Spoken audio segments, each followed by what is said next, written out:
नमस्कार सभी बच्चों को। बच्चों अपनों ने 32 क्वेश्चन कर लिए थे।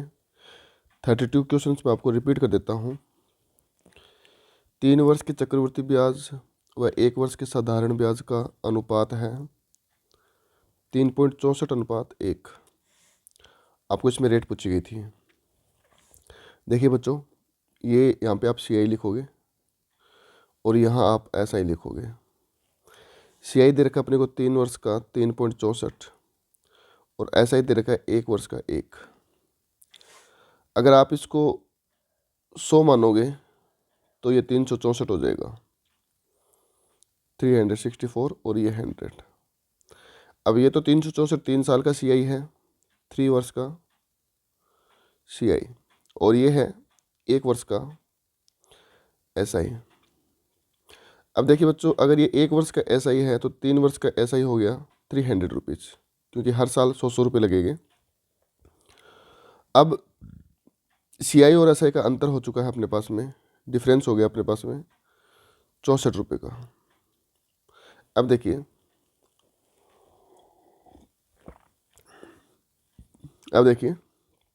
SI 3 वर्ष का है 100 रुपये, 100 रुपये और 100 रुपये, और क्योंकि आपको पता है कि हर साल सेम लगेगा SI 100 100 100 100, उसी प्रकार से CI पहले साल का 100 रुपये। अब CI दूसरे साल का 100 रुपये लगेगा, लेकिन दूसरे साल 100 रुपये पे ब्याज लगेगा, मान लेते हैं A, ये 2 साल होगा। अब तीसरे साल CI 100 लगेगा, लेकिन ब्याज पे भी ब्याज लगेगा, तो इस पे A, इस पे A और इस पे B। इस प्रकार से अपने को पता लग गया 100 से 100 कर चुका है, 100 से 100 कर चुका है, 100 से 100 कर चुका है, तो ब्याज आ चुका है 3A + B और बराबर में 64 रुपये। ये मेरा डिफरेंस आ चुका है। अब देखिए बच्चों, अब इसको ऑप्शन से पुट करते हैं अपन इसको। अगर मैं A का मान 20 मानूँ तो 20 3 जा 60 प्लस, अब B ये 1 का 20%, तो A 20 माना था और B 20 का 20% होता है 4, और प्लस 4 करोगे आप तो 64 मेरा आंसर आ चुका है, दैट इज कॉल्ड 64 रुपीज़। इसी प्रकार से अपन 33 नंबर क्वेश्चन करेंगे। अब देखिए बच्चों, अपन 33 नंबर क्वेश्चन करेंगे।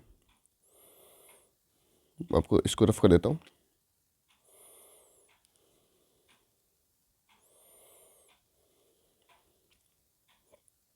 हाँ जी, 33 नंबर क्वेश्चन में क्या बोल रहे हैं, 3 वर्ष में CI व SI का अंतर। एक बात बताइए छोटी सी, ये अपनों ने अभी इसमें 3 वर्ष का CI व SI का अंतर 3A + B रखा था। इसको डायरेक्ट याद रखना है कि भी 3 वर्ष का CI व SI का अंतर 3A + B होता है। 2 वर्ष के CI व SI का अंतर का अनुपात है 19:6। देखिए बच्चों, 3 वर्ष का CI व SI का अंतर 3A + B होता है, 2 वर्ष का CI व SI का अंतर A होता है। ये कैसे होता है मैं आपको बता देता हूँ। ये देखिए, आप अगर आप इसको 3A + B माना था और आप इसको A कैसे मान रहे हो, अगर 3 साल का SI मान के देखें अपन तो 100 100 100 होता है, चाहे आप कोई सी वैल्यू उठा लो यही आएगा।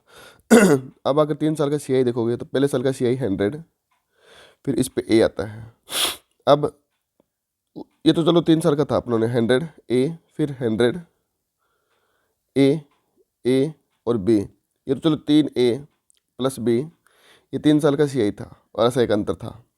अगर अपने को 2 साल का लेना है, मान लो यहाँ तक लेना है, तो आप खुद देखिए 2 साल का CI SI का अंतर देखना है अपने को, तो ये 100 और लगेगा यहाँ पे। तो आपको पता है कि 100 से 100 कर चुका है, 100 से 100 कर चुका है, तो 2 साल का CI व SI का अंतर तो A बचेगा, सिर्फ A बचेगा। इस बात को विशेष तौर से ध्यान रखना बच्चों कि भी 3 साल का अंतर तो बचता 3A + B, और 2 साल का अंतर बचेगा 3 वर्ष का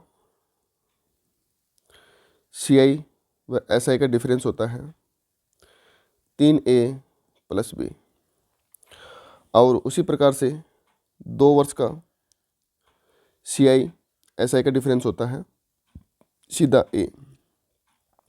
अब आपने यहाँ पे 3A + B और A लिखा और इनका डिफरेंस दे रखा अपने को 19:6।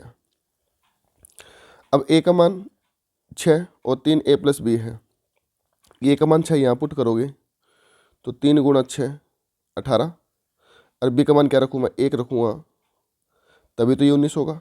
ठीक है। और ये बी का जो ब्याज मिला है वो आपको भी पता है कि ये ए के ब्याज पे मिला हुआ है। बी का ब्याज ए के ब्याज पर मिला है, ए के ब्याज पर मिला, ये आपको भी पता है ए के ब्याज पर मिला है। तो आपको रेट बतानी है, तो रेट हो जाएगी, अब कितना ब्याज मिला बी, 1, और ए पर मिला है ए का मान कितना 6, तो 1/6 गुना 100, आप सॉल्व करोगे इसको तो 16 सही 2/3% मेरा आंसर आ जाएगा। इस प्रकार से आपको इस सवाल को करना था, ठीक है। और ऑप्शन अपना बी नंबर 16 सही 2/3। अब देखिए बच्चों अगला क्वेश्चन। अगला क्वेश्चन क्या बोल रहा है आपको, एक आदमी 16,850 रुपये अपने 2 बेटों के बैंक खाते में इस तरह जमा करवाता है जिनकी आयु क्रम से 12 वर्ष और 16 वर्ष है। 120 वर्ष की आयु में उनको बराबर धन मिले यदि दर 33 सही 1/3% है। छोटे बेटे का हिस्सा ज्ञात करो। देखिए बच्चों, आपको इसमें किस प्रकार हल करना है वो मैं आपको बता देता हूँ। आपको ये चीज़ ध्यान रखनी है, इसमें टोटल 120 वर्ष की कैलकुलेशन पे इसको सॉल्व करना है। देखिए अब आपको ये बात पता है अमाउंट बराबर में होता है P1 + R/100 और पावर T, ये मिश्रधन का फॉर्मूला होता है।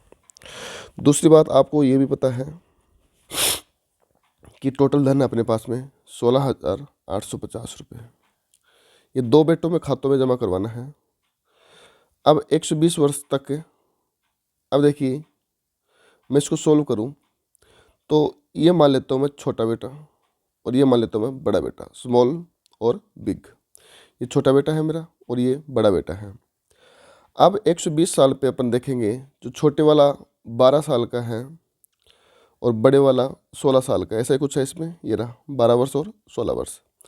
अब एफडी अगर 120 साल की है तो एफडी छोटे वाले बेटे की रहेगी टोटल 120 साल पर, छोटे वाले बेटे की एफडी रहेगी अगर ये 12 साल का है तो 108 वर्ष, और बड़े वाले बेटे की एफडी रहेगी अगर 120 साल तक 16 साल का है तो 104 वर्ष।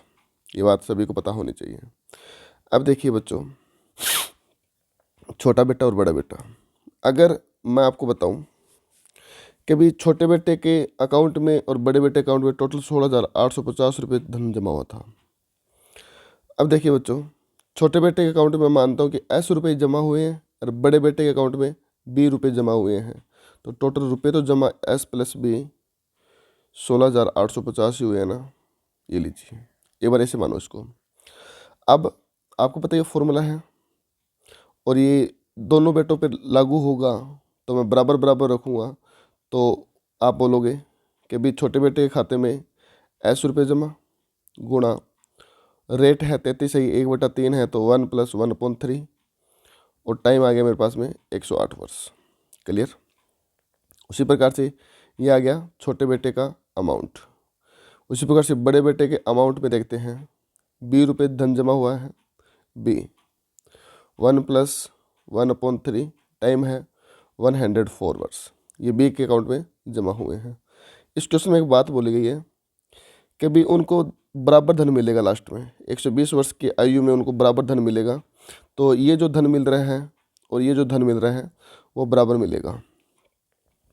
अब देखिए बच्चों, आपको मैंने कल भी बताई थी एक बात कि पावरें कटती है और आधार सेम होती तो माइनस होता है, ये कटेगा इससे और ये कटेगा इससे, तो आपको पता है कि यहाँ पे रिजल्ट क्या बचेगा 4।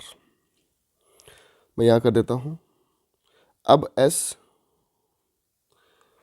1 + 1/3 की पावर 4 बराबर, यहाँ पर सब कुछ कट चुका है तो B बचा और गुणा में 1। अब इसको सॉल्व करो, 3 × 1 = 3 1 4 S गुणा 4/3 की पावर 4 बराबर B।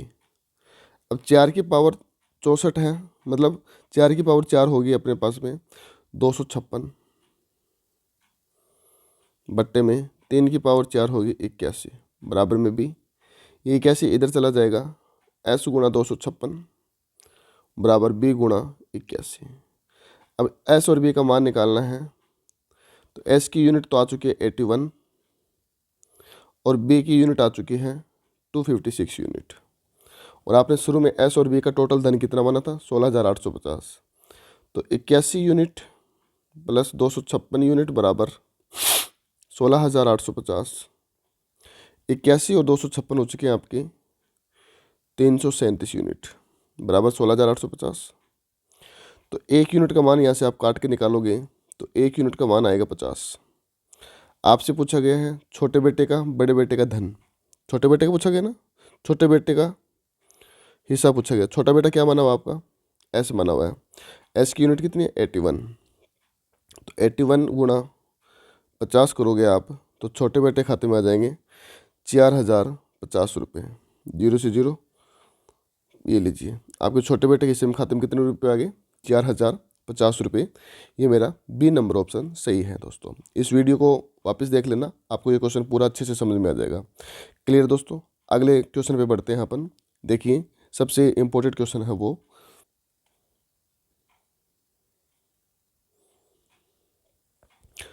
हाँ जी 35 नंबर क्वेश्चन।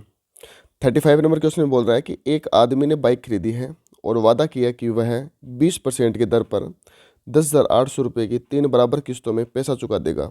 बाइक की कीमत याद करनी है अपने को। देखिए दोस्तों पूरा एकदम आराम से सोचिए इसको। जब भी आप सीआई के टॉपिक में किस्त निकालोगे तो आपको क्या पैटर्न रखना है वो मैं आपको बता देता हूँ। आपको क्या करना है, दो ही चीज़ें वो पकड़नी है। 3 बराबर किस्तें हैं, 10,800 रुपये प्रत्येक किस्त है, ठीक है।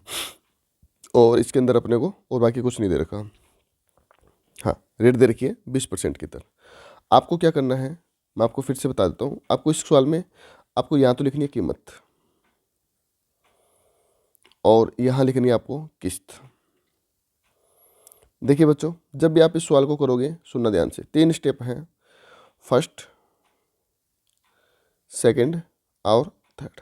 जब भी आप थोड़ा सा ऊपर मैं आपको बेसिक बता देता हूँ उसका। जैसे आप पहले साल पे इतना लग गया तो दूसरे साल पे आओगे ना तो आपको वर्क करना पड़ेगा। तीसरे साल पे आओगे ना आपको क्यूब करना पड़ेगा।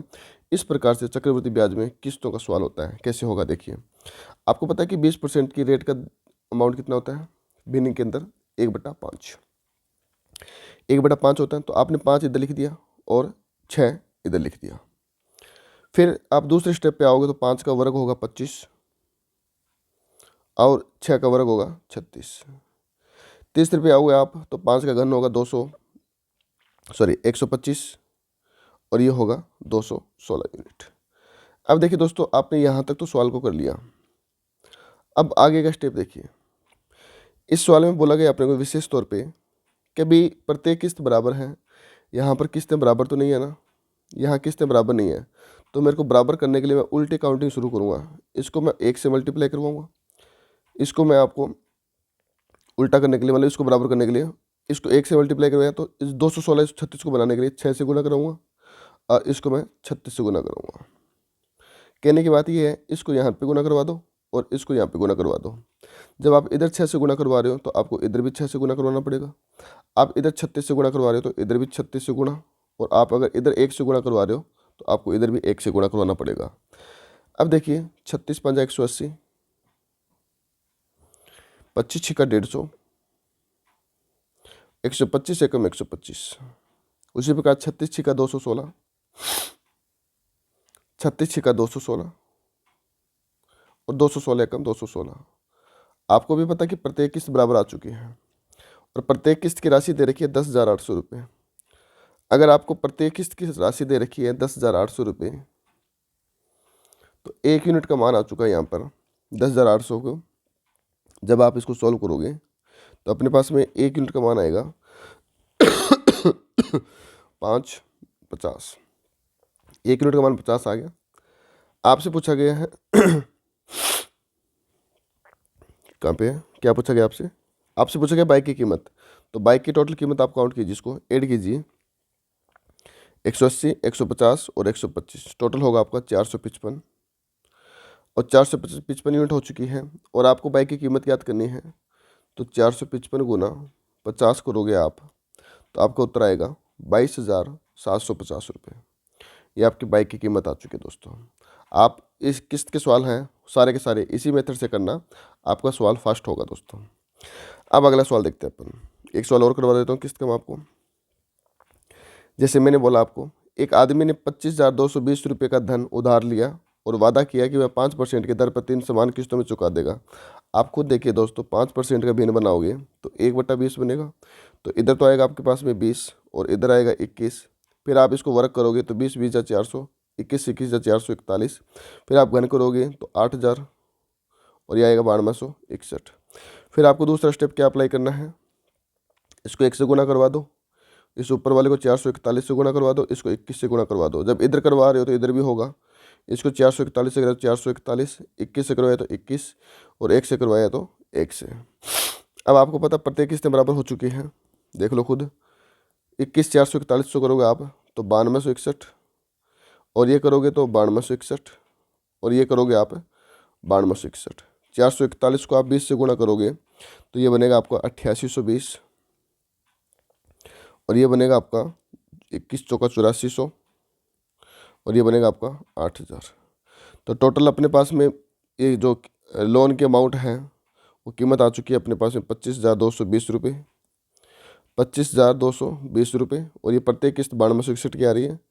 सवाल में अपने को दे क्या रखा है इस बार, प्रत्येक किस्त 9261 है और सवाल में दे रखा है अपने को 25,220 रुपये का धन।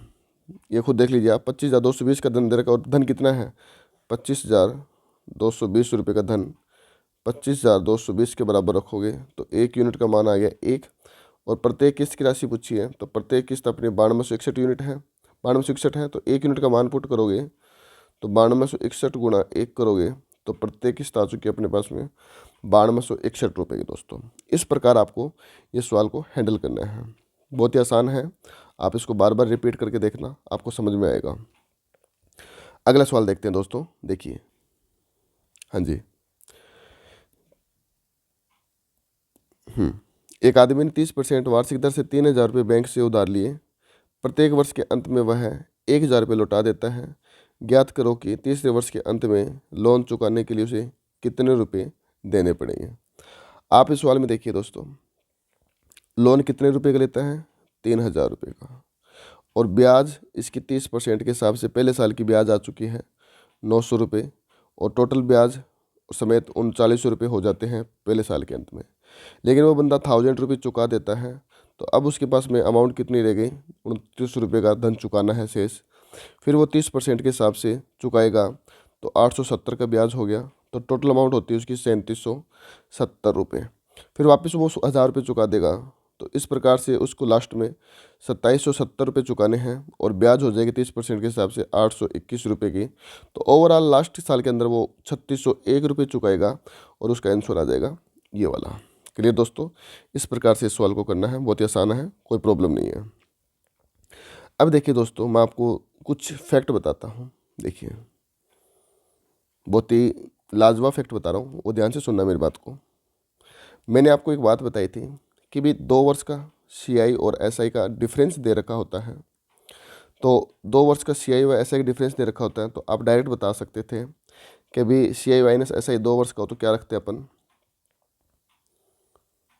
P R बट्टे में 100 की पावर 2। अगर 3 वर्ष का हो CI माइनस SI तो आप क्या बोलते हो, ये ऊपर वाला सेम उतार दो, R बट्टे में 100 की पावर 2 और यहाँ पे आ जाएगा 300 प्लस R अपॉन में 100। लेकिन अब सुनिए दोस्तों, मैं अगर ये बात करूँ इसकी कैलकुलेशन की तो आप इसको डायरेक्ट भी कर सकते हो, कोई प्रॉब्लम नहीं है। जैसे आपको CI माइनस SI का डिफरेंस निकालना है, आपको डायरेक्ट रेट निकालनी है। क्या निकालनी है, डायरेक्ट रेट निकालनी है। कैसे निकालोगे, देखिए बहुत ही अच्छा है। आपको क्या करना है, XY अपॉन में 100 का परसेंटेज आंसर आ चुका है। कैसे हुआ ये देखते हैं। 38 नंबर क्वेश्चन देखिए। आपको पता है मूलधन कितना है 4000, टाइम कितना है 2 साल का, रेट है 8% की, CI माइनस SI निकालना है। आपको CI माइनस SI निकालना है, बहुत ही आसान है। सबसे पहले अपन रेट कैलकुलेट, देखो जब भी आप CI माइनस SI 2 वर्ष की रेट कैलकुलेट करोगे तो XY अपॉन में 100 और ब्रैकेट में परसेंट लगा देना, आपका आंसर बाहर आ गया। देखिए रेट का कैसे, देखो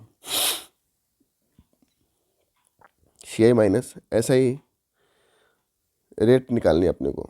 तो आप क्या बोलोगे, एक्स वाई अपॉन में 100 का परसेंटेज, 100 का परसेंटेज आएगा। तो आप क्या बोलोगे, 38 में रेट दे रखी है 8%, तो एक्स 8 वाई 8, तो आप रेट कितनी आ गई, सी आई माइनस एस आएगी डायरेक्ट। 8 गुणा 8 अपॉन में 100 और परसेंटेज बराबर में आ गया 0.64%। अब एंसो निकालना है अपने को, एंसो सीधा निकाल दो। प्रिंसिपल 4000 है और ये आ गया 0.64%।